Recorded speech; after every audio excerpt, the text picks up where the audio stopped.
Dustin, thanks for joining us here today. First and foremost, obviously, congratulations. You've had some time from back in Florida now to being in Ontario. What does it mean for you to have this national award? Yeah, you know what? It's kind of overwhelming a little bit at times, just because if you knew where I was a couple years ago, I would have never anticipated kind of being in this situation right now. So I feel very grateful to where I am right now, just in my personal life and throughout my career.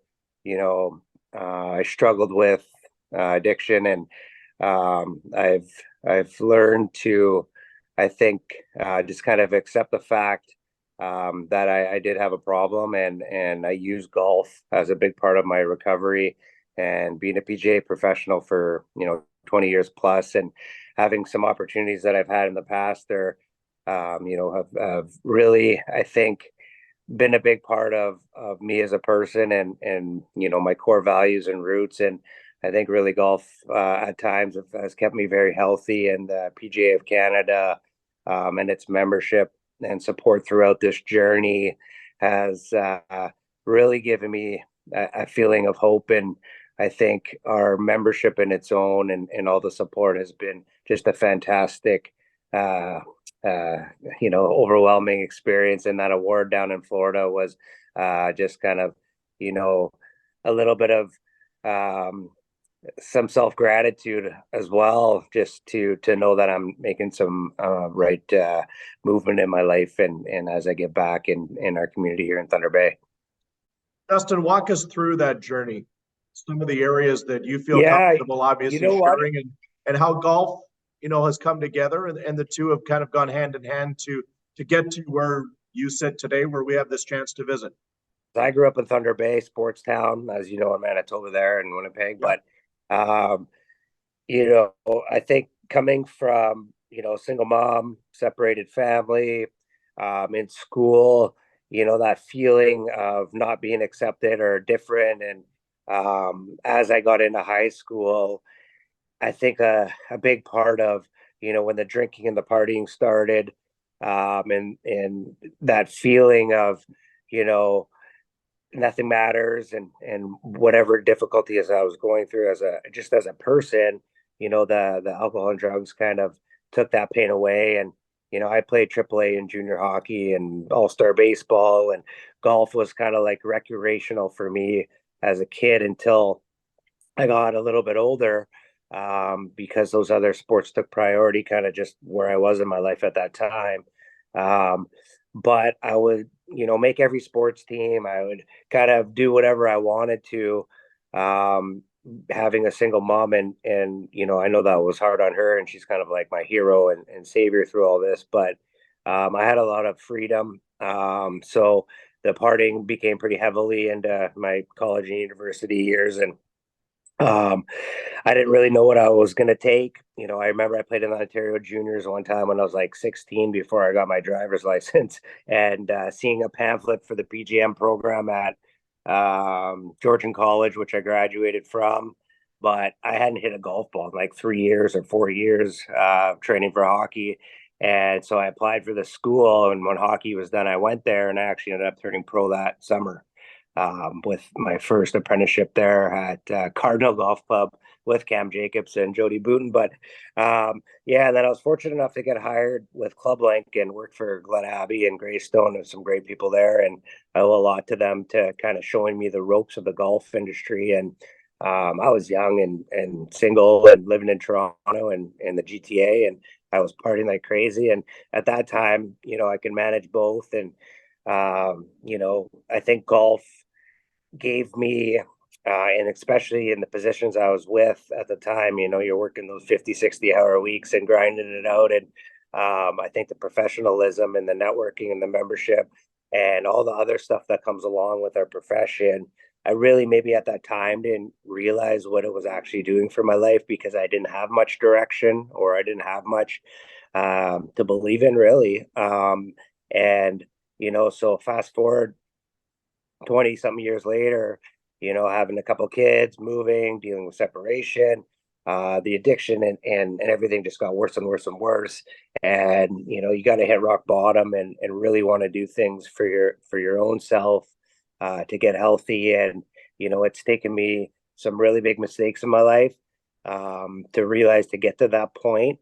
And I wish I had some people to help me through all that when I was younger. But at the same time, I don't think I was really ready, until I was ready. And I had to do a treatment program, and the PGA of Canada really supported me after that, and helped me out with the benevolent fund.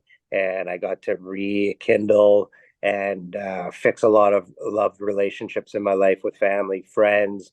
It's opened up a lot more doors in the golf industry again, and it's given me some career paths here that I never really anticipated. But obviously, with being a seasonal business, and weather permitting in northwestern Ontario stuff, so I have some other avenues with some distribution and stuff within similar lines of the golf industry and sports nutrition and stuff like that. And I've kind of like re evaluated what was important to me, and I've cut out a lot of the negativity and friendships that sometimes were hard to let go of. But and the most important thing is the role model that and the things that I'm doing to show my kids how present and loved they are, has been really the biggest accomplishment that I can say that I've been able to achieve through this process and this journey. And my story was only coming out because I feel that if I had someone to share their story like this 20 years ago, maybe I would have reached out sooner. Maybe I would have had some support that might not have been your typical, go to your doctor, get a prescription, wait 6 months, a year to get into whatever it is. I know that mental health and areas of addiction and stuff are overcapacitated. They're underutilized. I think so. Having a connection with somebody that's been through this situation that I was in might have helped sooner. So I think that old stigma and it's okay to not be okay, has really resonated with me as I try to help others from my journey, and especially young professionals or people struggling in our membership. So yeah, I'm just super proud and honored to be where I am today. You've been able to help yourself. I know there's a lot of people behind the scenes that have helped you as well, professionals, those that are not. As you now try and help those and pay it forward, right? Like I think that's the big thing of the conversation and hearing your speech down in Florida is you've gone through it and now you want to try and help others. Yeah, I think the whole part of our programs and recovery rooms, and there's so many different ways to do it. And there's so many resources out there, but unless you're working or talking, um, having community with other people in recovery and doing what works for you, I found that some things worked for me, some things didn't. I tried a bunch of different ways of staying involved, and I felt and feel like that having conversation and being able to create a network of people in your life that are going through similar situations and having support for each other, has really helped me. Some people might have to go those, the AA rooms and NA rooms and all that stuff 3, 4, 5 times a week when they first get healthy, to know that they're around safe people. Some people can take a different direction, but I know that I've kind of molded, work, balance, life, recovery, family, golf, and nutrition. There's a big area there, in my life that I have to pay attention to a little bit of everyone else. The little slips of the irritability and the discontent in my life little by little start to creep in, and I know that I'm not living 100%, in all honesty, or I've slacked on certain areas that I know that are important to me to stay healthy, with recovery being on top of all that, because without that I don't have really anything. So, and I've been down that road and don't want to go back there. So if I can give anyone not even necessarily advice, but through my story and through my experience, if anyone could take anything, from me, is, be honest with yourself, and deep down if you're struggling and if you need help, and there's lots of people that are willing to just listen. And even myself, if there's another member that's struggling, freaking send me an email or message or whatever. Junior golfer that's going into university that's scared that they're going to go away to school and become an alcoholic. Well, there's some probably social problems that are way deeper than just the alcohol and the drugs themselves. So, when situations like that come up, I look forward to helping anyone I can, and hopefully my stories have already been able to help someone. And yeah, just look forward to being on this journey with others too. I know you have been able to make a difference. I see it on your shirt right now. Tell me about raising the bar Yeah. and what an So initiative that's been. Yeah, so raising the bar, I was a golf student of mine, so I coached junior golf for a long time, and Dustin Barr was one of my golf students that I taught for 10 years that actually went down to Core Golf Academy in Orange County National. So that brought up a lot of emotion for me. Dustin was a junior golfer, just like any other one wanting to play on the PGA Tour and make it professionally. The kid was 10 or 11 years old when we first started working together, and he got diagnosed with cancer, and it was in his pancreas pelvis area when he was 17. And we have been traveling at that point for 2 or 3 years, playing Ontario Juniors, Canadian Junior, down in Orlando playing, and Futures World Collegiate Tour, stuff like that. And he was about to, um, sorry, he was about to not make it. So he had a less than 5% chance of living. As a part of his Make a Wish, we actually got to go over to Scotland through Gary Bernard in the PGA. And Golf Canada helped us out too. But we played the old course. We played Turnberry. We played Carnoustie. We played Muirfield right after Mickelson won it. We got a private tour of the R&A. We sat with the director. We sat down in the private members lounge and had dinner in the members only clubhouse at St. Andrews. You couldn't have chalked this trip up better for a kid that's about to fly back to Toronto and have a 20-hour surgery with a less than 5% chance of living. And if you did, wouldn't be able to walk again just from the surgery that took place. And within 18 months, he was already hitting golf balls, training. After that surgery, that miraculously saved his life, and he got a scholarship that previous next year after that, after winning a Futures World Collegiate Tour event in Florida, there, and he went to St. Thomas in Georgia. In his sophomore year, he got diagnosed again with the cancers came back and the tumors. Just this time it was terminal, and it was in his bloodstream and whatnot. And he threw out all that chemotherapy, played in a PGA Tour Canada event.